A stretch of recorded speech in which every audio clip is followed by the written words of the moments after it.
శివ అంటే మంగళం, శివ అంటే శోభనం, శివ అంటే కళ్యాణం. సమస్త ప్రాణులు దేనిలోకి వెళ్ళిపోతాయి అంటే ఇందులోకే వెళ్ళిపోతాయి. అన్ని ప్రాణులు ఇందులోకే వెళ్ళిపోవాలి.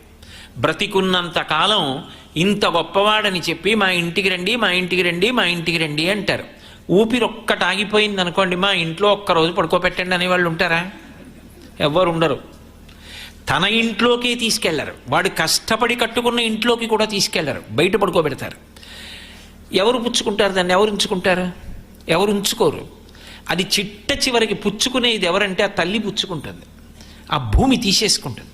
తీసేసుకున్నప్పుడు కూడా ఒకటి జ్ఞాపకం పెట్టుకోండి, వెళ్ళిపోయిన ప్రాణుల శరీరములను అలాగే వదిలేశాడు అనుకోండి శివుడు, అసలు దీని మీద అడుగు పెట్టి నడవగలమా మనం? ఇన్ని కళేబరాలతో నిండిపోయి ఉంటుంది. ఇన్నిటినీ పరమమంగళప్రదంగా మట్టిగా మార్చేసుకుంటాడు. అన్నీ ఇందులోనే కలిసిపోయి